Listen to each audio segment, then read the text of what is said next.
Assalamualaikum warahmatullahi wabarakatuh. Kali ini Talkroom hadir dalam podcast spesial dengan salah satu narasumber yang mungkin dalam konteks ini Talkroom sudah juga lama menanti-nanti waktunya. Karena berhubung beliau berpindah-pindah tempat karena pekerjaan dan lainnya. Oleh sebab itu kali ini kami bersama dengan Abu Yus. Ini dia kehadiran Abu Yus. Alhamdulillah pada kesempatan sore ini. Bagaimana Bang, sehat Bang? Alhamdulillah, Didi. Kita ngopi dulu Bang. Ya. Terima kasih. Bang, kalau cerita Abu Yus, AWF. Jadi Bang, aku teringat dulu tuh aku pernah nampil di acara AWF Bang, sebagai aktor teater waktu itu. Nah, tapi waktu itu karena aku aktor teater, aku cuma tahu main dan perform Bang. Aku nggak tahu lebih banyak tentang AWF itu Bang. Nah, dalam kesempatan ini Bang, bisa nggak Bang, Abang ceritakan itu AWF itu apa dan kepanjangannya apa Bang? Silakan Bang. Terima kasih, Di. Siap Bang. Kesempatan luar biasa. Aku mungkin sangat perlu ceritakan itu karena mungkin orang sebagian belum terlalu mengenal AWF. Kepanjangannya Aceh Wetland Foundation. Aceh Bang Foundation. Jadi kalau disingkat dalam bahasa Indonesia itu Yayasan Lahan Basah. Jadi kita tuh hadir di tahun 2010 untuk mengkampanyekan pelestarian dan juga perlindungan gitu. Jadi kita lebih ke campaign waktu itu. Kemudian kita disokong oleh teman-teman dari Aliansi Walhi, juga jaringan koalisi advokasi laut. Waktu itu kita hadir untuk mengkampanyekan penyelamatan Pusung Telaga 7 sebagai akibat dari dampak abrasi. Saat itulah kita kampanyekan penanaman mangrove dan alhamdulillah didukung oleh Pemko Langsa juga tahun-tahun berikutnya. Ada banyak kegiatan sampai ya lumayan, ada sekitar 200 hektar bisa tertanam di. Berarti Bang, kalau ada penanaman mangrove di Langsa dan kota Langsa kan termasuk memiliki lahan basah yang cukup luas Bang, dan juga lahan mangrove yang begitu luas juga. Mungkin Didi coba melihat dari sisi lain. Sebenarnya kondisi mangrove sehingga harus terjadi penanaman ulang, berarti ada kondisi di mana mangrove sudah mulai tergerus berarti, atau sudah mulai berkurang keberadaan mangrove di dataran pesisir Langsa, begitu Abu? Iya, pasti Didi tinggal dekat mangrove juga. Bisa tahu sendiri kan. Dekat-dekat sama mangrove. Iya, jadi tahu sendiri ada banyak faktor. Jadi faktor penyumbang terbesar itu sebenarnya bukan di Perambah. Penyumbang terbesar kerusakan itu dari tahun 80-an. Itu pertamanya saat mangrove itu kan dibeli oleh perusahaan pengelola HPH. Waktu itu PT Selat Malaka. PT Selat Malaka itu mengekspor mangrove itu ke Jepang. Saat itulah mangrove itu dibuka. Itu pertama kali ada perambahan atau pengalihan fungsi hutan itu dalam jumlah besar. Itu pertama kali di tahun 80-an. Dan kayunya masih besar-besar. Terus kemudian setelah selesai proyek besar itu, kemudian datang masyarakat terutama dari pesisir di barat sana, kemudian bikin pengolahan untuk tambak. Jadi hutan-hutan ditebang, kemudian dijadikan tambak. Itu faktor terbesar di tambak itu. Tak karena seberapa banyak itu, berapa luas, ribuan hektar itu dijadikan tanah lapang begitu dan dijadikan tambak yang konvensional. Jadi sebenarnya dua faktor itu yang penyumbang terbesar kerusakan mangrove. Kerusakan mangrove. Kalau Aceh kita Timur. lihat keberadaan mangrove itu secara fungsinya malah cukup banyak Bang ya. Iya. Terutama untuk habitat lingkungan satwa yang ada di lautan seperti udang dan kepiting. Itu terasa banget sih Bang kalau kita lihat apabila mangrove itu mulai tidak banyak lagi, itu juga berakibat bagi lingkungan cukup fatal Bang. Terutama peran nelayan yang akhirnya tahulah Bang. Nah, konteks AWF sampai ke sana juga Bang melihat keadaan itu. Iya, kita sekarang sama KPH, kita akan bekerja sama dengan KPH untuk mencari satu solusi dari persoalan itu. Salah satunya itu dengan model kebijakan pemanfaatan tambak dalam bentuk silvofiseri atau empang parit. Jadi empang parit itu artinya ada ruang untuk yang ditanam lagi, ada ruang yang untuk dijadikan untuk kawasan perikanan. Dan kita di sini di Langsa, di Simpang Le, kita coba bikin proyek percontohan untuk silvofiseri. Dan sudah dibuat, Bang? Ya, kita akan segera buat bersama dengan kepala desa. Kita sudah sudah ada lahannya yang akan dikelola oleh masyarakat. Gitu.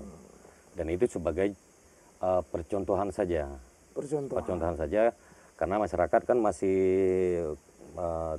secara nilai produktivitas ikan itu kan tidak terlalu ini. Masyarakat melihat tidak terlalu tidak terlalu profit gitu.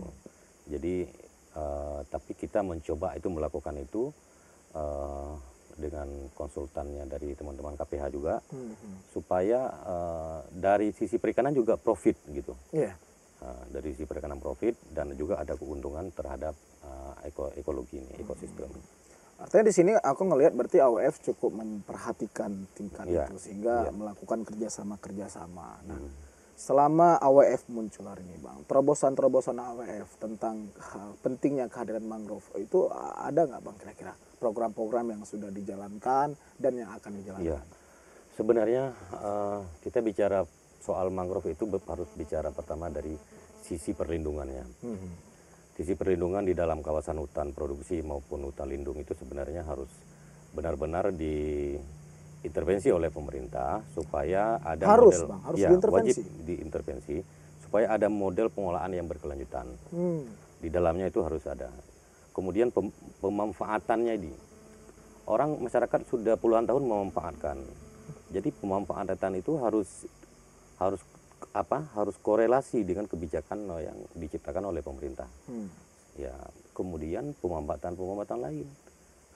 Kita juga pernah bikin pelatihan membatik, bikin kue-kue sirup-sirup, supaya ada perhatian dari masyarakat, dari publik, dari pemerintah, bahwa hutan ini juga bisa dimanfaatkan selain daripada kayu. Ya, apalagi di Langsa ini kan mangrove park Langsa itu kan udah menjadi bukti tuh. Kalau itu sudah jasa lingkungan itu sudah terbukti bisa kita jual. Nah, kalaulah AWF hari ini, Bang, sudah mengingatkan pemerintah malah bekerja sama, Bang, di tingkat masyarakat sendiri, Bang, aku juga ngelihat masih sangat kurang, Bang, masyarakat melihat untuk menjaga mangrove itu, pentingnya mangrove. Nah, tingkat kesadaran masyarakat, Bang, menurut AWF, mungkin survei AWF, tingkat masyarakat melihat pentingnya menjaga mangrove itu tinggi nggak, Bang, kira-kira? Kita kembali kita harus melihat bukan fakta sekarang, tapi prosesnya ke belakang juga harus kita kaji. Karena bagi kita itu, kita yang kerja untuk lingkungan itu melihat hutan itu sebenarnya dari dulu hidup masyarakat mengelola hutan secara kearifan lokal, secara adat. Tidak ada persoalan ketika masyarakat adat itu mengelola hutannya sendiri. Timbul persoalan kemudian ketika ada kebijakan tertentu dari pemerintah ataupun dari pihak-pihak lain untuk pengolahan yang secara tidak melibatkan masyarakat lokal, itulah yang jadi persoalan kemudian. Sebenarnya harus kita lihat itu. Harus kita lihat pelibatan masyarakat itu sejauh mana. Betul. Ya kan? Kalau pemerintah hanya bicara saja tentang ayo jaga lingkungan, jangan tebang. Sementara mereka nggak bisa makan dan tinggal di situ. Betul. Ya, buat apa? Ya kan? Jadi kami melihat hutan itu lebih baik dijaga oleh masyarakat adat. Karena memang mereka lah sendiri yang paham tentang bagaimana cara mengelola, memanfaatkan hutannya. Ya kan?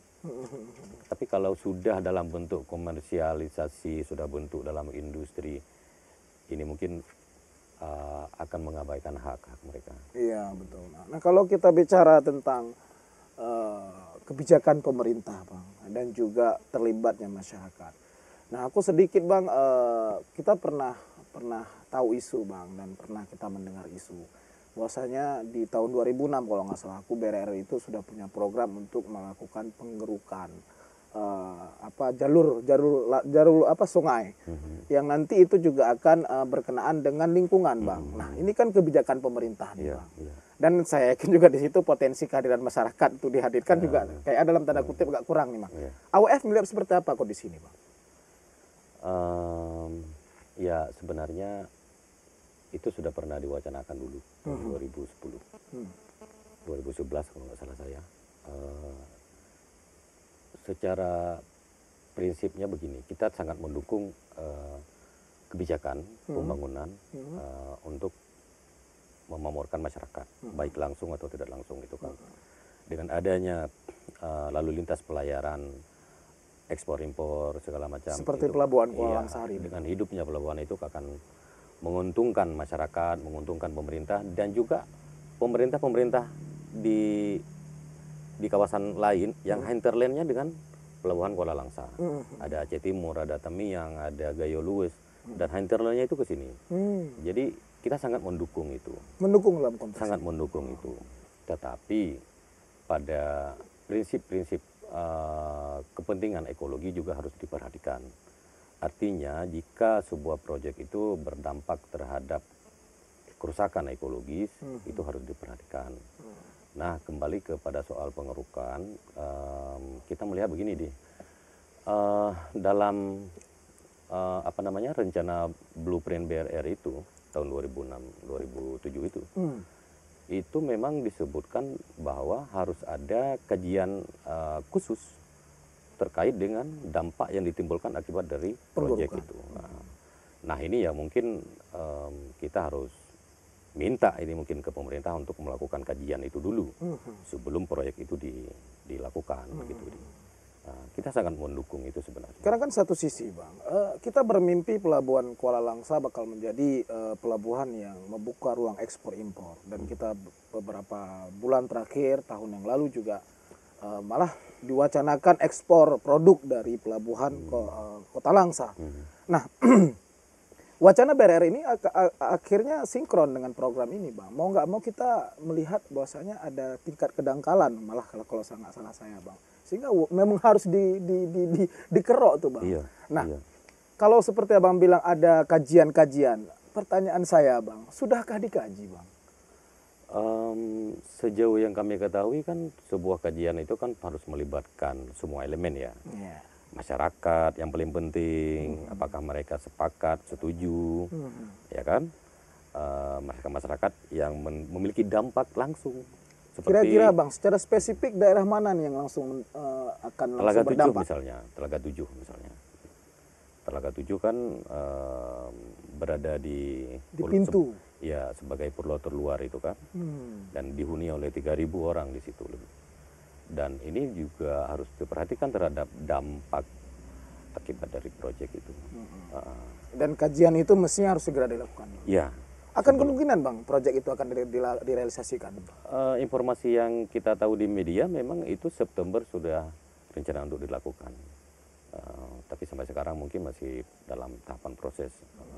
Dan dalam konteks ini AOF tetap mendukung program itu selama dampak ekologi tadi tidak merusak lingkungan. Bang. Kira-kira boleh nggak Bang Didi katakanlah AOF sudah mengingatkan itu Bang dalam konteks mendukung. Dampak secara ringan yang bisa kami dengar nih Bang, teman-teman di podcast. Ekologi ini kan bahasa-bahasa seperti itu Bang. Bisa nggak Bang dampak seperti apa sih Bang yang sangat berbahaya dalam konteks kalau ini nggak ada kajian lebih dalam tentang penggerukan Bang?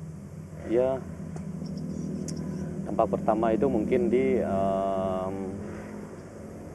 tingkat permukaan airnya ya, terhadap pulau Telaga 7 dan Pusung. Jadi kemungkinan besar itu bakal ada penurunan jika mungkin tidak ada tapi kalau dilakukan reklamasi dengan memiliki ketentuan-ketentuan tertentu secara teknis, mungkin saja itu bisa dilakukan. Tapi kan perlu sekali lagi kita kan tidak punya tidak punya pandangan saintis tentang itu, tapi itu perlu sekali dilakukan oleh para ahli ya, untuk dikaji itu sejauh mana itu memiliki dampak terhadap penurunan permukaan airnya itu nanti, supaya tidak setiap bulan purnama itu mereka akan kebanjiran. Iya, Itu betul, kan. betul. Oke, terima kasih Bang. Waktunya Bang. Akhirnya kita melihat bahwasanya AWF cukup konsisten Bang dalam konteks memperhatikan ruang lingkup konservasi Bang, dan terutama di lahan basah itu mangrove tadi Bang. Nah, kira-kira Bang, AWF sendiri Bang, apa sih pesan-pesan nih untuk masyarakat terutama dengan hadirnya AWF? Apa sih langkah-langkah strategis secara kesadaran masyarakat untuk menjaga lingkungan Bang? Ya, pada prinsipnya gini di, sebenarnya hutan itu bisa hidup tanpa ada manusia. Pertanyaan saya mungkin, bisakah kita hidup tanpa hutan? Nggak bisa Bang, nggak bisa Bang, nggak bisa. Itu Iya, dia. iya, iya. Terjawab sudah sebenarnya tuh. Sederhana sekali Bang. Ya, mungkin itu dia jawabannya. Iya, jawabannya mungkin aku yakin penonton dan kita di sini Bang Didi terutama terjawab Bang. Dan akhirnya kami berharap ya AWF terus konsisten Bang. Insyaallah. Juga bukan berarti dalam konteks tidak apa ya, maksudnya kritik tentang lingkungan, tapi juga dalam konteks mengkampanyekan ini Bang kepada masyarakat Bang. Dan kita berharap AWF terus konsisten terus nih Bang ya. Semangat Bang ya. Iya, Ini kira-kira Bang untuk AWF sendiri Bang selain di Langsa di mana lagi Bang pergerakan mereka Bang? Kita juga pada kerjaan untuk mengkampanyekan perlindungan gambut juga di Rawatripa. Rawatripa. Di Payani ada juga. Payani ada juga. Akhirnya banyak ya Bang ya. Ada beberapa situs lahan basah yang sedang kita kampanyekan supaya ada penguatan status hukum untuk itu. Oke, terima kasih Abu Yus atas waktunya Abu Yus. Mungkin kami akan mengundang Abu Yus lagi nih. Karena kalau kami nanti talkroom bisa melihat ada sesuatu di tingkat lingkungan ini, kita boleh ya Bang ya? Iya, kita siap, sharing-sharing dengan siap. Abang lagi ya tentang lingkungan ini Bang ya. Siap. Terima kasih Abu Yus atas Oke. waktunya. Mungkin dalam kesempatan yang lain kita akan berjumpa lagi dengan edisi yang lebih tajam tentang lingkungan. Bahwasanya pesan Abu Yus tadi, hutan bisa hidup tanpa manusia, belum tentu manusia bisa hidup dengan hutan. Begitu Abu Yus ya. Sekian, terima kasih. Assalamualaikum warahmatullahi wabarakatuh.